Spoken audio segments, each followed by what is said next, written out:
crew onto the studio to get my stuff. It doesn't belong there anymore. Come on.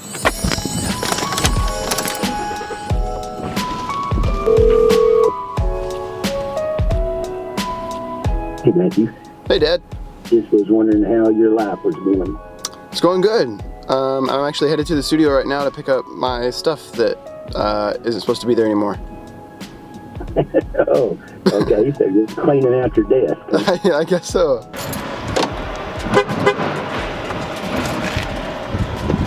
What up, bro? Good to see you. What are you doing? Came to get some coffee.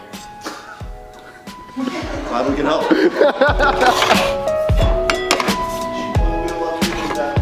Not nearly as much stuff as I thought there would be. At the same time, it's a lot of stuff. Random stuff, just like this. Yeah, I got some movie posters in here. We got some weapons. Yeah, just the random stuff that I collected at the studio, I guess. And goodbye. Hey! I miss you too, buddy. It was kind of weird, I'm not gonna lie. It was kind of weird.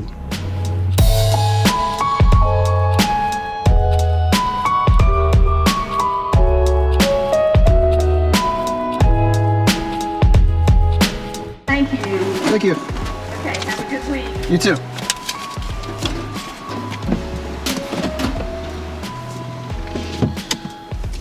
Errands are done, time to go home.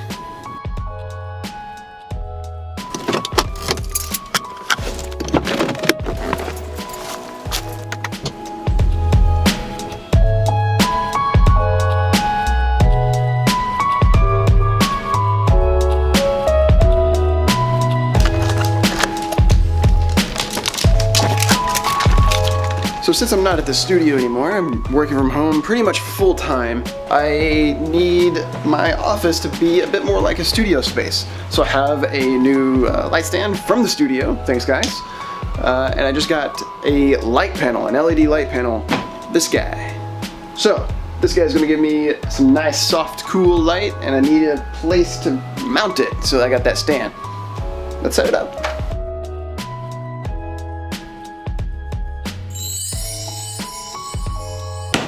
Let's talk about the book in 2018. Here's the deal. Long story short, the book's not done yet. And the reason for that is because I had to press pause for a couple reasons. The first reason is because I made a film, my first film, Taking Back the Future. You can see the trailer up on my YouTube. But this was my first film. I've been making films for 10 years, so that sounds counterintuitive. I've been making other people's films for 10 years, and I've been doing commercial work along the side as well. This was the first opportunity that I've had to make a film of my own in the way that I wanted to make it. The only way I was able to do that was with the studio's help.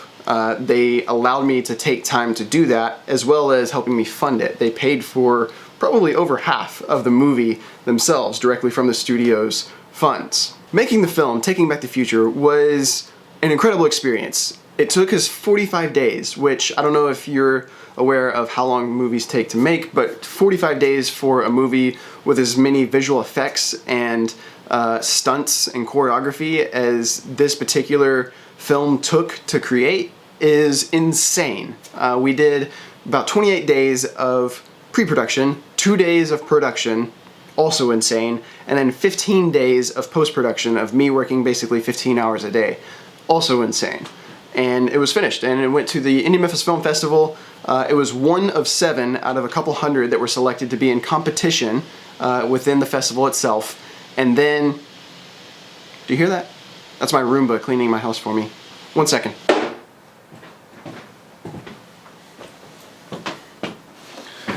Alright, that's better. We didn't win any awards at the film festival, but made some really good connections, and it was really cool to get my not only my directorial debut, but also my acting debut out on the big screen in front of a few hundred people in a packed theater. And I was really, really proud of that moment, standing up on stage and doing a Q&A afterwards and just seeing my work up on the screen. I've seen my work up on the screen before, but it was always my work for somebody else. This was my work for me, and that was a new experience, and that was something I want to chase after. that's where the differences come in with me and the studio. Our relationship has changed.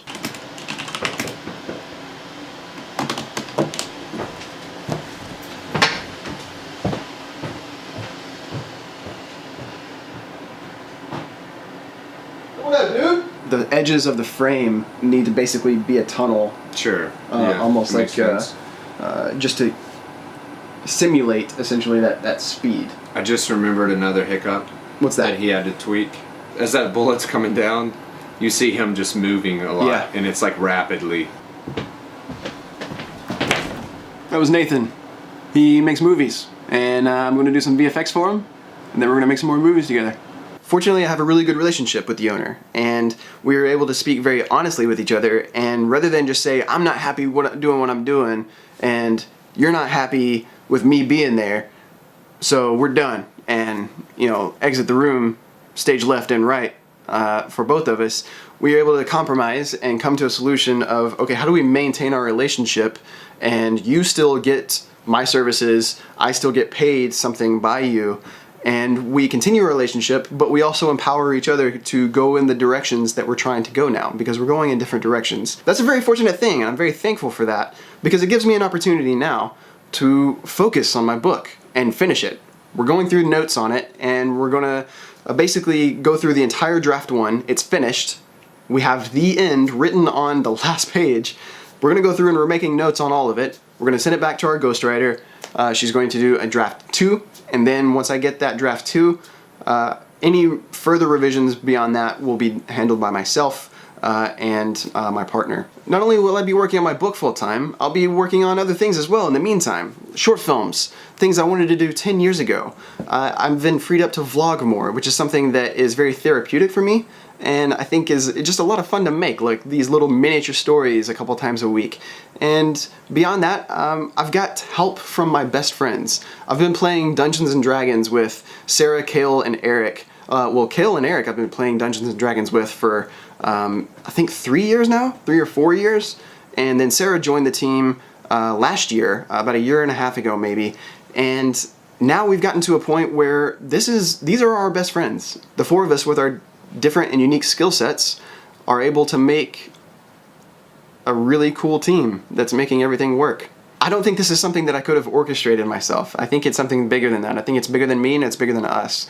I'm not saying all this to plug my Patreon or to try to get you to go visit me or our team on any other platforms. I mean, I will be doing that. That'll come later. But for now, really what I'm talking about is there's a dream that I had 10 years ago, and for whatever reason, for one reason or another, throughout the 10 years, I put it on the back burner, I put it on hold, I was doing other things that were safer, and I am not in a bad situation, it's just in a different situation now, and it's not without its fears. It is very scary, honestly, but it is, I think, good. It's time to grow, and try something new, try something that I've wanted to try for a very long time. So thank you for sticking with me and listening to this. We're going to keep doing these. In fact, we're going to talk about more things. We're going to talk about stories, and we're going to explore some technical aspects as well, doing tutorials on not only podcasting and streaming, that sort of thing that we do for our D&D group, but especially for filmmaking and visual storytelling, and talking about lighting and sound and camera and how we move it and how we use that to tell stories. I want to give the tools that I have and that I use on a day-to-day basis for my job to you guys, because I think there are a lot of other creators out there that have a dream and have a story to tell, and just all you need are the tools to tell it.